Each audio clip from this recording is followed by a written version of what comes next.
Hello students, welcome to my channel. Dear students, आज एक बहुत ही इंटरेस्टिंग टॉपिक इस वीडियो में हम कवर करने वाले हैं और वो क्या है? Newton's first law is contained in the second law of motion.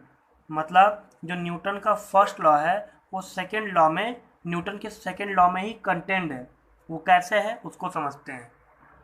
अब देखिए, अब न्यूटन सेकेंड लॉ में हमने फॉर्मूला पढ़ा था f equal to m a. ये फॉर्मूला था। एफ क्या है? एक्सटर्नल फोर्स है। एम क्या है? मास ऑफ ऑब्जेक्ट है। और ये जो है एक्सिलरेशन ऑफ द ऑब्जेक्ट है।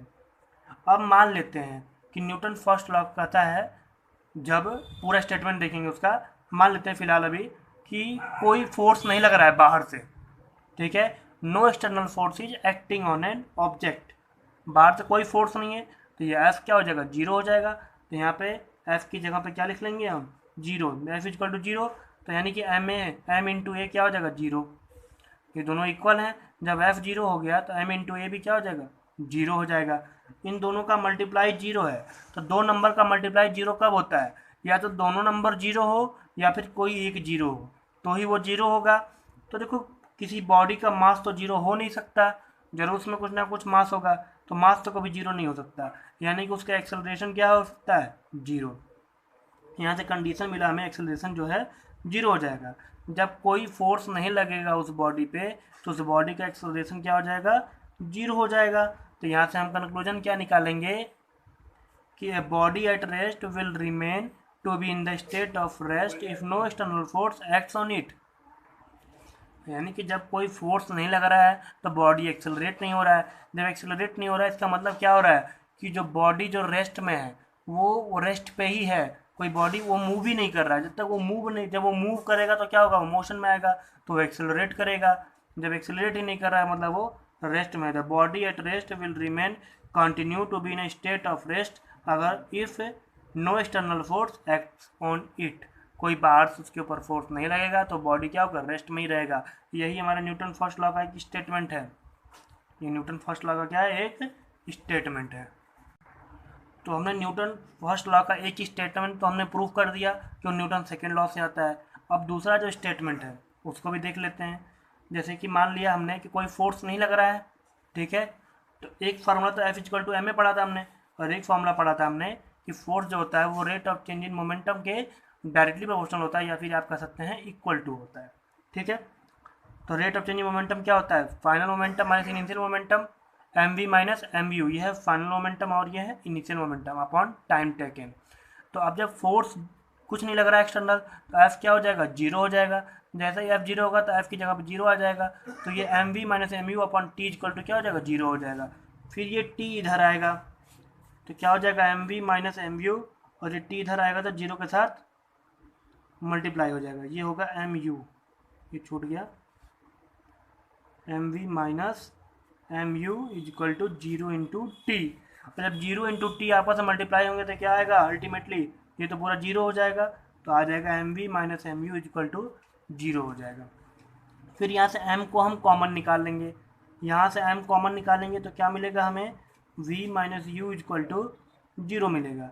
फिर इस m को इधर ट्रांसफर कर देंगे तो v minus u equal to zero upon m. Zero upon m क्या होता है? जीरो होता है। ठीक है, यानी कि v माइनस यू हमें क्या मिलेगा? v minus u equal to हमें मिलेगा zero. v minus u equal to क्या मिलेगा? जीरो। तो यहाँ से v u को इधर ट्रांसफर करेंगे तो v इक्वल टू क्या मिल जाएगा? Zero equal to zero. v equal to u मिल जाएगा। जैसे u को इधर ट्रांसफर करेंगे तो हमें मिल जाएगा v इक्वल टू यू। यही लिखा हुआ है यहाँ पे, v इक्वल टू यू। और v क्या है हमारा? फाइनल वेलोसिटी है। u क्या है हमारा? इनिशियल वेलोसिटी है। ठीक है, तो यहाँ से हमें मिला कि जब कोई फोर्स नहीं लगेगा तो फाइनल वेलोसिटी और इनिशियल वेलोसिटी क्या होगा? उसका इक्वल होगा। जब फाइनल वेलोसिटी और इनिशियल वेलोसिटी दोनों इक्वल हैं, इसका मतलब क्या हो रहा है? वो बॉडी यूनिफॉर्म मोशन में जा रहा है। उस बॉडी का जो वेलोसिटी है वो चेंज ही नहीं हो रहा है। ठीक है, यहाँ पे लिखा है this means that if no external force is applied on moving object then its initial and final velocities are equal.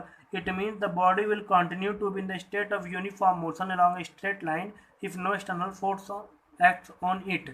मतलब उसका अब यहाँ से मैं ऑब्जर्व किया कि उसका फाइनल वेलोसिटी इनिशियल वेलोसिटी दोनों सेम है। इसका मतलब क्या है कि वो बॉडी जो है वो एक्सेलरेट नहीं कर रहा है। वो बॉडी जिस वेलोसिटी पे उसी वेलोसिटी पर चलते जा रहा है, तो यानी कि वो यूनिफॉर्म मोशन में है। जब बॉडी यूनिफॉर्म मोशन में है, यानी कि जो न्यूटन का फर्स्ट लॉ है, फर्स्ट लॉ का जो सेकंड स्टेटमेंट है वो ये कहता है कि अगर बाहर से कोई फोर्स नहीं लगेगा तो जो बॉडी यूनिफॉर्म मोशन में है वो यूनिफॉर्म मोशन में ही रहता है। तो इसने जो है न्यूटन फर्स्ट लॉ का जो सेकंड स्टेटमेंट है उसको भी सेटिस्फाई कर दिया। देखो यहाँ पे न्यूटन का फर्स्ट लॉ भी लिखा हुआ है। यहाँ से हमें दोनों स्टेटमेंट से क्या मिला था, हमें एक स्टेटमेंट में ये मिला कि जब फोर्स जीरो था तो बॉडी का एक्सेलरेशन जीरो था, वहाँ से हमें मालूम चला कि बॉडी जो रेस्ट में रहेगा तो रेस्ट में ही रहेगा।